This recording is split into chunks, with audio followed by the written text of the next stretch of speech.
general perception that model United Nations has been going downwards for quite some time. It's 2018, 2019, but they were no longer in 2020, completely unheard of ever since. So it's been going downwards ever since.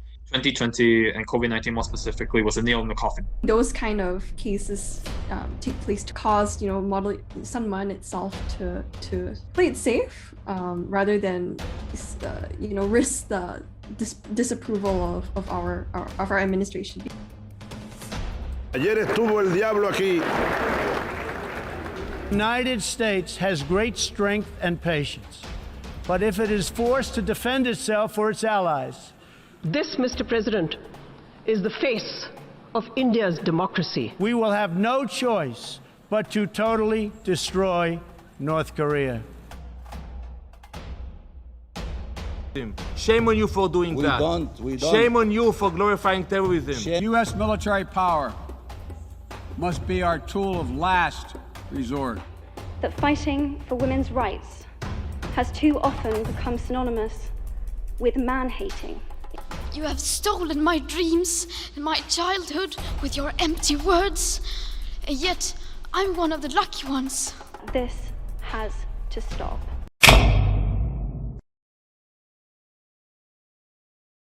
So hi everyone, I'm Leong. So welcome back to episode 2 of our brand new series Spotlight. So for this new episode, it is in conjunction with United Nations Day. And then that's why for the topic of today is on the model United Nations in Malaysia.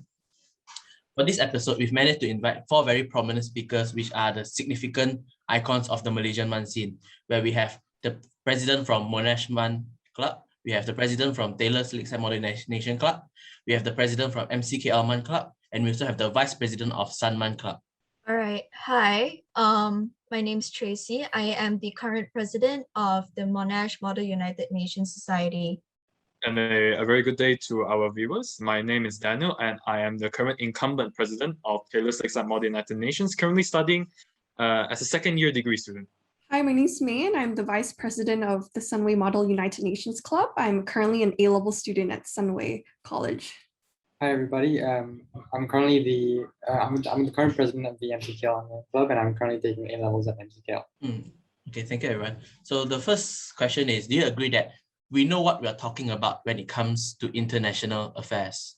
I partially agree in the sense that, in terms of what we know we're talking about, in terms of the fact that in the MUN ecosystem, you're sort of required to, have some awareness of what's happening around the world. I think it's just part of anyway, being aware is a massive part of, it helps you become also a good debater, and also a very aware and knowledgeable person. For you to, if you're unaware of what's happening around the world, you're not able to make inferences, conclusions, etc. So I think I partially agree to that sense, and I think that for you to succeed in the MUN ecosystem, for you to sort of enjoy it and really have an interest, knowing about like international affairs is an extremely important thing.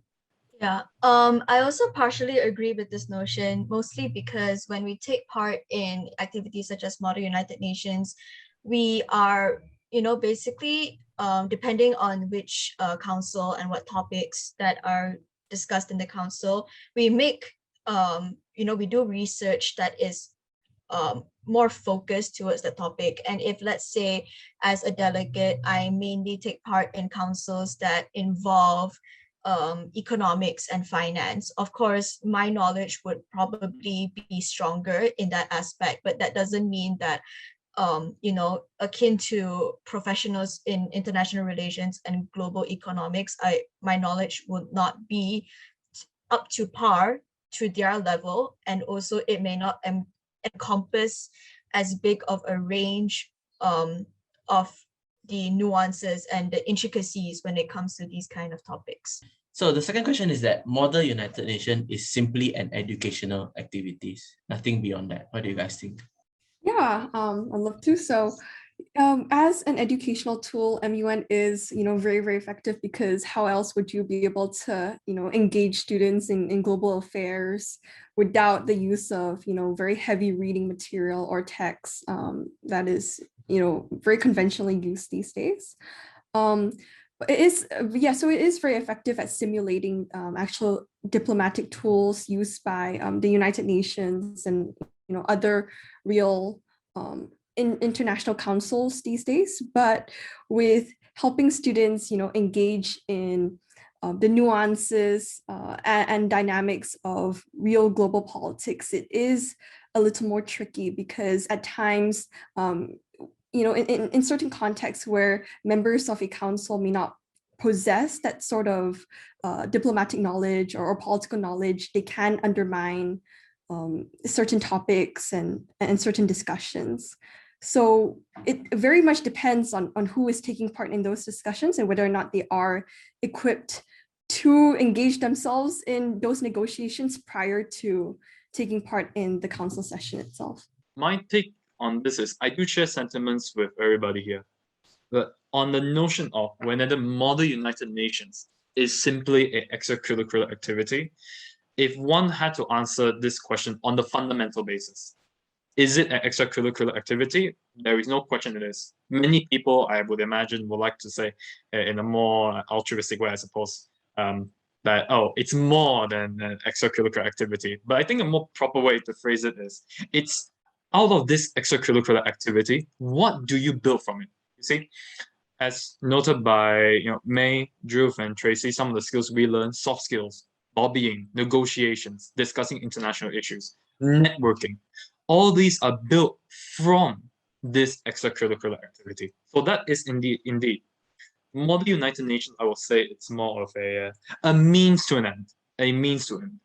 You can enjoy this activity as much as you want, but in the end, it's on what you will learn from it. What is the end of you coming in to Model United Nations? And for example, all of us, presidents and vice presidents alike, we here are leading our respective clubs so that we will be able to share this activity to people, not for the sake of sharing it, but because there's so much to learn. It's a means to an end, and we want to share with others this means. It is quite unfortunate, and this would be my final point, it is quite unfortunate that despite I myself agreeing with this as a fundamental, in practice, in reality, from what I've observed, and what we have observed as well, all of us here, is that sometimes that might not be the case, unfortunately. How does one put this? In certain circumstances, some people exploit this activity that we so beloved for personal gain or financial gain. It's quite an unfortunate phenomenon. But fortunately, at least here in Malaysia, by and large, fundamentally, many still sincerely embed themselves in the idea that indeed Model United Nations is an activity that we so love and that we learn soft skills, gain new friends, to do what we enjoy in Model United Nations. So that is my take on this particular one. So yeah, I hand it back. Oh, certainly, and I think that since MUN is also relatively new in the Malaysian scene, our institutions, especially public schools, still revert to archaic tools or archaic means to educate students with these soft skills that have already been mentioned, like public speaking. Debate is still a more conventional form of practicing this skill. With research, conventional homework assignments, again, still the traditional way of practicing these skills. But really, the beauty of MUN lies in its ability to encompass and entangle all of these forms into one singular activity, making it so much more, cost efficient, to equip students with, these soft skills, knowledge of global politics, etc.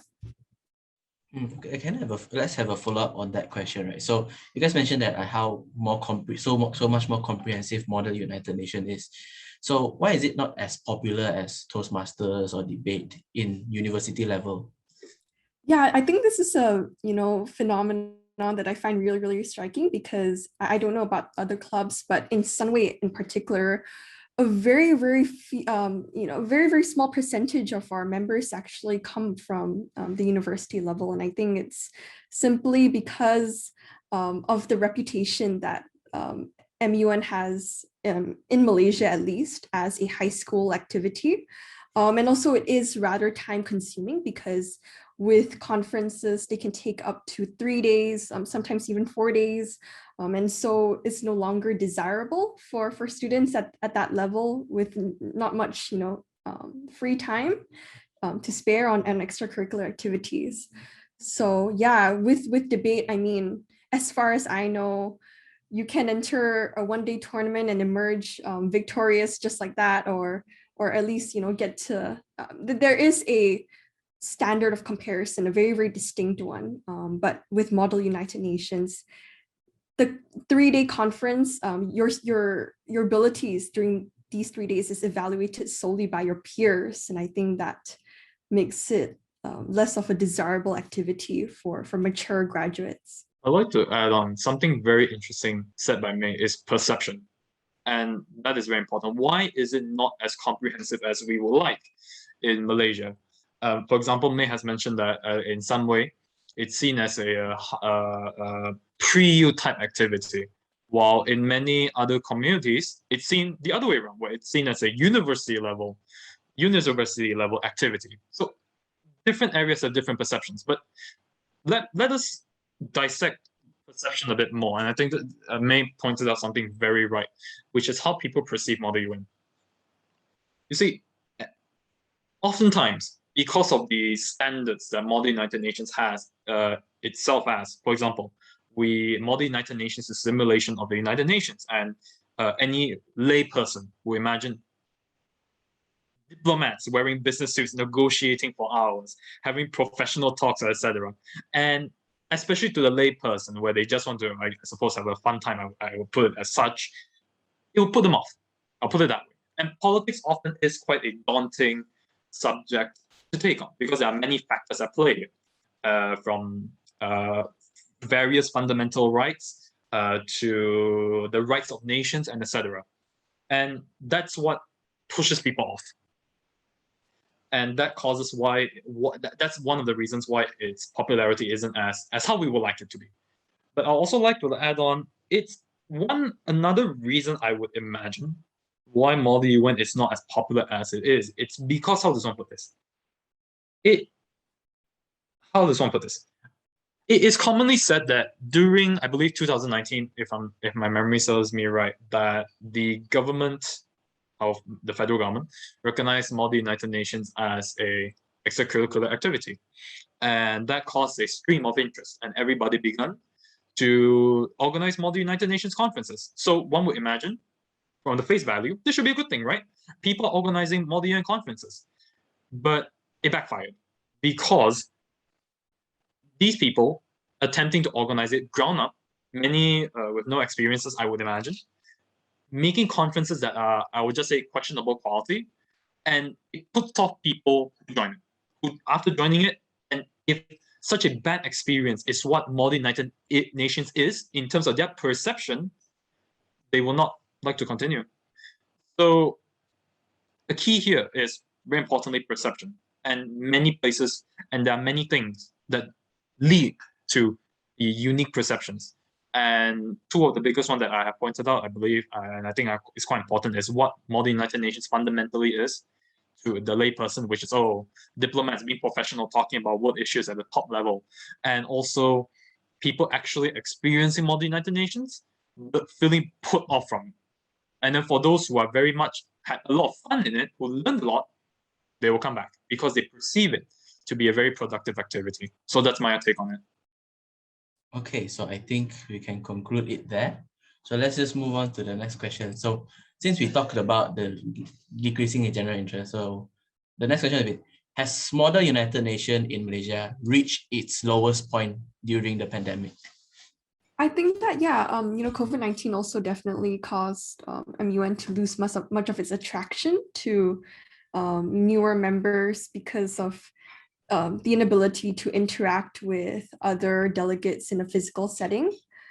So definitely many people were put off by this, and online conferences, as much as they tried to cover the disparities between the physical realm and the digital realm, there was still an absence of real interaction and the social fun that was attached with the MUN name in Malaysia. So yeah, I mean, because of this, we were at our lowest point. But I do agree with Daniel in that we are approaching, a relatively fast recovery. I think we are still, stuck with online conferences for the time being, but I believe that by the end of the year, or even, Q1 of 2022, we will be able to see more physical conferences in the Malaysian scene. I completely agree. And also, I think there's sort of been a gap in terms of support provided to sort of international schools per se and those of local schools. I think from personal experience, I was fortunate enough to go to an international school where, the sort of ecosystem between international school institutions was very strong. So whenever, organizing MUN events, there'd be a lot of a lot of people are attracted by that because there's sort of a big event, sort of like a showcase event, it would be very well advertised by the school. So surrounding international schools, like several students would come across. We have hundreds and hundreds of students coming in for like a 2 to 3 day event. Some people staying over in hotels just to attend the event. So I think in that sense, in terms of international schools, it was very attractive. And it was sort of like a festival sort of thing, there's food, there's stalls, but the whole center point was the debate, the MUN was the whole center stage. So I think in that sense, not just during COVID, but I think in general sense, there's been a gap in terms of the general support provided and the general sort of attractiveness in terms of international school institutions and also those of local schools. Okay, so that's very insightful. So I think we can end this question here. So for the final question is that model United Nations should embrace absolute freedom of speech. What do you guys think? I partially agree, not because it's really my opinion, but it's actually more of to be safe in a sense, because I wasn't sure what exactly was the conference. But if I'm not mistaken, correct me if I'm wrong, if any of you know about this, I think it was TLMUN some years ago, where they were discussing something related to terrorism, or was it some situation in Malaysia, and they were visited by the police and things like that. Yeah. Daniel, do you know more about this? I wish I knew more. You wish you knew more. Yeah. I wish I knew more. Yeah. So this is the gist of what I know. So in that sense, we actually do have certain issues, even from like Monash itself, like the administration, that they don't allow us to discuss about certain things because they deem it to be too controversial. And because we also bear the Monash name, we cannot discuss certain things in order to not get into trouble, like, with the authorities and the police and things like that. As for the topics in question, like during debate, whether or not we should embrace freedom of speech, I think, honestly, even when it comes to certain harsh things you need to say in the council itself, or like criticisms, I don't think like there's anything stopping you from saying it, but as long as it's said diplomatically, I don't see an issue. As long as it's tactful, there should be no issue. With SUNMUN Model United Nations, all of our council topics have to be submitted to our teacher advisors, who in turn will send it to approval by the board. So we have a very, very strict but also obscure line that we have to toe when it comes to writing these council topics, and ensuring that while they are controversial enough to spark a good debate during sessions, they remain free of too much controversy that would attract the attention of the board or the Malaysian government. But yeah, I feel like in general, although we would like to embrace freedom of speech, especially in councils like the UNHCR, which would necessitate it, we can still spark good debate without having to cross any line implemented by our respective institutions. Okay, so thank you everyone for watching, and also thank you once again on behalf of TLMUN for all the guest speakers from taking their time to attend this episode of Spotlight. So once again, we hope that to everyone who's watching the video, those are inside of the MUN scene, get to know more on like how the organization behind each conference is, and maybe those people that are outside of the MUN scene that are watching this episode can have an interest and maybe reach out to these clubs if you are interested at all. So once again, thank you all for watching.